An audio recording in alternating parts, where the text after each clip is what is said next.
బాలాజీ. ప్రతి ఒక్కరూ ర్యాపిడ్లోనే పోతారు. ఆ రోజు 50 రూపాయలైనా మనం ఆన్ చేసుకొని ర్యాపిడే పోవాలా, 70 అయినా ర్యాపిడే పోవాలా, 100 అయినా ర్యాపిడే పోవాలా, 0 చూపించినా ర్యాపిడే పోవాలి. కస్టమర్ నేరుగా వచ్చింది ఆటో ఆ రోజు ఎక్కడం. అది ఈ కార్పొరేట్ కంపెనీలకు ఉన్న ఆలోచన. మొత్తం ప్రజలందరినీ వాళ్ళ పక్క తిప్పుకున్న తర్వాత వాడు అనేక ఆఫర్లు వాడు ఇస్తాడు. వాడికి రావాల్సిన కమిషన్ వాడు తీసుకుంటాడు. ఎంత నీకు తక్కువ వస్తే అంత నువ్వు తీసుకోవాలి, తప్పదు. నీ ఆటోలో కస్టమర్ ఎక్కడ కదా, బార్గింగ్ ఎందుకు చేస్తాడు? ఏమైనా అరేంజ్మెంట్ వస్తాడు, నువ్వు 200 అడితే 150 ఎందుకు ఇస్తాడు? రాత్రిలో 100 రూపాయలు 100 మంది కాసుకుంటారు. టిక్ అండ్ టొక్కి వెళ్ళిపోయేది. ఈ పరిస్థితి రాబోయే రోజుల్లో మనకు వస్తుందని మేము ఒక 6 నెలలుగా దీనిపైన మొత్తం కూడా అధ్యయనం చేసి సర్వే చేసి రాబోయే రోజుల్లో ఈ ఆటో రంగాన్ని పూర్తిగా నాశనం చేసి ర్యాపిడ్, ఓలా, ఊబర్, యాత్రాజన్ అనే కంపెనీలు వాళ్ళే ఇప్పుడు ఆర్టీసీ బస్సులు ఏ విధంగా ఉన్నాయో ఆ విధంగా వాళ్ళే వెహికల్స్ ఓన్ గా తీసుకొని నిన్ను 10,000కో 15,000కో జీతానికి పెట్టుకొని అప్పుడు వాళ్ళే ఆన్లైన్ సర్వీస్ వాళ్ళే నడుపుకుంటారు. నీకు జీతం ఇచ్చేస్తారంతే, నువ్వు ఎంప్లాయ్ అయిపోతావు. ఇప్పుడు బుట్టల షాప్ ఇవన్నీ చూస్తాను.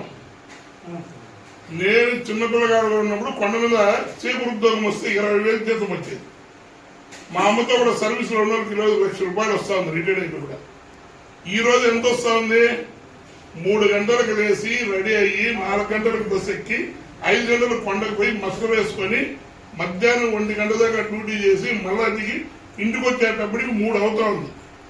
నెల జీతం ఎంత ఇస్తాడు? 13,000 ఇస్తా ఉన్నారు. నేను చెప్పేది 20 సంవత్సరాల ముందు 20,000 వస్తే ఈరోజు 13,000 ఎందుకు వస్తా ఉంది? అప్పుడు దేవస్థానంలో నేరుగా వీళ్ళు ఎంప్లాయ్గా చేరే వాళ్ళు ఇప్పుడు ప్రైవేట్ కంపెనీలో వీళ్ళు కాంట్రాక్ట్ కింద చేస్తారు. ఆ ఉద్యోగానికి కూడా ఒక పోస్ట్ ఖాళీ అయితే 10 మంది వెయిటింగ్ ఉన్నారు. అదే విధంగానే ఈ రోజు కార్పొరేట్ కంపెనీ అన్నింటినీ కార్పొరేట్ తీసుకున్నారు. కార్పొరేట్ మీకు చెప్తా, కొద్దిగా టైం తీసుకుంటా, కానీ ఇది మన లైఫ్ కి సంబంధించింది. టైం గురించి మీరు ఆలోచించి ఈ రోజు మన ఇంటికి అన్ని కూడా బిన్కిట్ అవేవో వస్తాయి, 10 నిమిషాల్లో వస్తాయి ఆర్డర్ చేస్తే.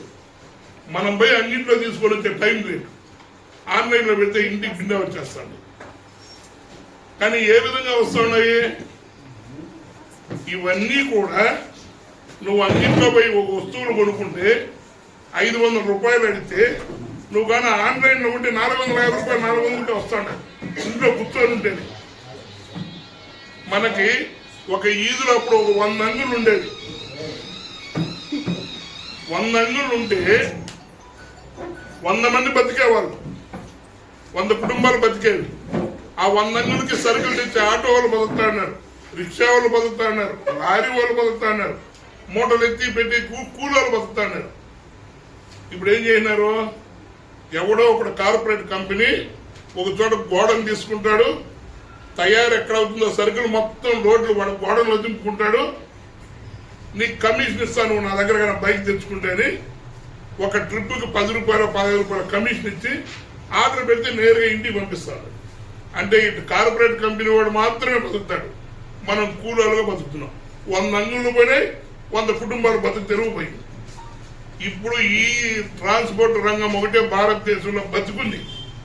ఈ రంగాన్ని నాశనం చేయాలనే ఈరోజు బీజేపీ ప్రభుత్వం, రాష్ట్రంలో ఉన్న పార్టీలు వీళ్ళందరూ కూడా కార్పొరేట్ కంపెనీల దగ్గర కోట్ల రూపాయలు లంచాలు తీసుకొని ఈ రోజు వీళ్ళందరికీ కూడా అనుమతులు ఇస్తా ఉన్నాయి. వీటి వెనకాలన్న అతి పెద్ద కుట్ర ఏమంటే ఈ రోజు 2 ఆటోలు 3 ఆటోలు 5 ఆటోలు లేకపోతే 2 3 ట్యాక్సీలో పెట్టుకొని ఓన్గా ఉన్న వ్యక్తులందరినీ కూడా కొన్ని రోజులకి దివాలా తీసి నష్టాలు వచ్చి నువ్వు ఈఎంఐ కట్టుకోలేక, రిపేర్ చేసుకోలేక, కుటుంబాన్ని పోషించుకోలేక, నిన్ను ఆర్థికంగా ఇబ్బందులు లేక నెట్టేసి ఆ రోజు ఈ ఆటో బదులు మనం అదే డ్రైవర్ కాకపోతే ఒక 20,000 మనకు వస్తుంది. ఈ బాధ అంతా లేదు కదా, ఒక 20,000 వస్తుంది చాలని నువ్వు ఆ రోజు లేబర్గా కూలీగా ఆ కార్పొరేట్ కంపెనీకి వెళ్ళిపోవడంలో కుట్ర భాగమే ఈ రోజు ఈ ఆన్లైన్ బైకులు కానీ కార్లు కానీ ఆటోలు కానీ వస్తున్నాయి. దీన్ని పెద్ద ఎత్తున మనం ఎదుర్కోకపోతే భవిష్యత్తులో ఈ ఆటో రంగం మొత్తం కూడా ఈరోజు ఏదైతే నాకు 2 ఆటోలు ఉన్నాయనుకుంటామో, లేదా తెల్లారితో సాయంకాలం పాటుకు 1000 రూపాయలు ఇంటికి కట్టాలంటే పై సాయంకాలం తోలుకొని వచ్చి ఇచ్చేస్తాను నేను ఇంట్లో చెప్పే వస్తాము. ఇవన్నీ కూడా పోతాయి. మనం కూడా కూలీ లేబర్గా మిగిలిపోతాం. అందుకని చెప్పి కార్పొరేట్ కంపెనీ పైన ఈరోజు మనం ఒక యుద్ధాన్ని ప్రకటిస్తా ఉన్నాం తిరుపతి నుండి. ఆ యుద్ధం ఏంది?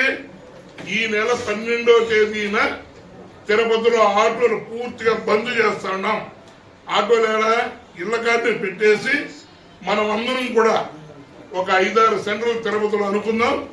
ఆ సెంటర్లో తెల్లారి నుండి సాయంత్రం వరకు మన సమస్య ఏముందో ఒక బ్యానర్ వేద్దాం, అక్కడే కూర్చొని ఉందాం సాయంకాలం వరకు. సాయంకాలం మళ్ళీ మనం వెళ్ళిపోదాం, మనుషులు ఆటోలతో